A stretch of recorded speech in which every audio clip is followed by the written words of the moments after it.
Hi hello இன்றைக்கி எங்கே கிளம்பிட்டோன்னு பார்த்தீங்கன்னா என்னோடய பாட்டி வீட்டுக்கு தான் கிளம்பிட்டோம். இந்தியா வந்துட்டு இந்த வெக்கேஷனில் இந்த பாட்டி வீட்டுக்கு போகாமல் போனால் அது ஒரு மாதிரி ஃபுல்ஃபில்டே ஆகாத மாதிரி ஒரு ஃபீல் தான் எனக்கு. இந்த வாட்டி பார்த்தீங்கன்னா என்னோடய தாத்தாவோட திவசம் வந்திருந்தது. ஸோ அதனால் வந்து பாட்டி வீட்டுக்கு கிளம்பிட்டோம். இது வந்து எந்த ஊருன்னா விநாயகபுரம்ன்ட்டு வானூர் கிட்ட இருக்கும். திண்டிவனம் கிட்ட கூட சொல்லலாம். இங்கே பாண்டிச்சேரியிலேருந்து இந்த ஊருக்கு வர்றதுக்கு கரெக்டாக 1/2 அன் ஹவர் போல் ஆகும்.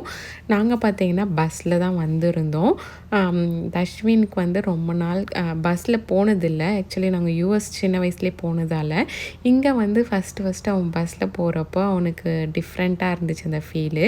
அப்புறம் எங்கள் பாட்டி வீட்டுக்கு போனாலே போதும், அவங்க தோட்டம் தான். தோட்டத்தில் இல்லாத செடியே இல்லை. நீங்கள் பார்த்துருப்பீங்கன்னு நினைக்கிறேன். சீத்தாப்பழம், மாம்பழம், வாழை மரம் இருக்குது, கொய்யா மரம் இருக்குது. இப்போ நீங்கள் பார்த்துருக்கிறது பார்த்தீங்கன்னா எலுமிச்சம் மரம். இது வந்து நான் சின்ன வயசுலேருந்து இருந்த செடி. இது இன்னுமே வந்து அவ்வளோ பழம் பழுக்குது. இது பார்த்திங்கன்னா கொய்யா மரம்.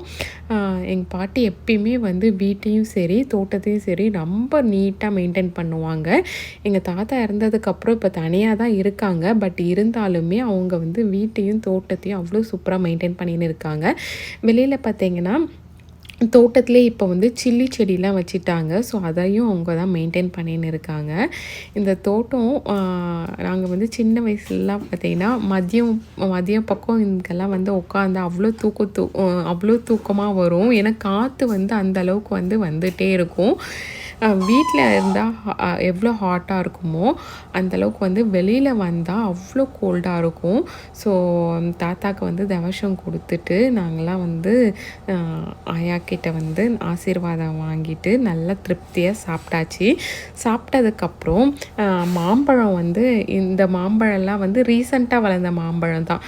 நாங்கள் சின்ன வயசாக இருக்கக்குள்ள அப்படியே இன்னும் கொஞ்சம் இந்த வாழை மரம்லாம் தள்ளி போனால் பேக் சைடில் நிறையா மாம்பழம் செடிலாம் இருக்கும். பட் இப்போ அதெல்லாம் எதுவுமே இல்லை. இப்போ இந்த மாம்பழ செடி தான் இப்போ ரீசெண்டாக வச்சுருக்காங்க. அவ்வளோ டேஸ்ட்டாக இருந்தது இந்த மாம்பழம். இப்போ நீங்கள் பார்த்துட்ருக்கிறதுலாம் பார்த்தீங்கன்னா ஃப்ரண்ட்லேயும் பார்த்தீங்கன்னா நிறைய செடிலாம் வச்சுருக்காங்க. இது வந்து எங்களோட டிராக்டர் அதெல்லாம் விடுறதுக்கு வந்து பக்கத்துலேயே ஒரு டென்ட் மாதிரி போட்டிருக்காங்க. இதுதான் வந்து எங்கள் பாட்டியோட வீட்டோட என்ட்ரன்ஸு. அப்புறம் போயிட்டு நாங்கள் மாம்பழம், அப்புறம் கொய்யாப்பழம், மிளகாலாம் வந்து வீட்டுக்கு எடுத்துகிட்டு வந்திருந்தோம்.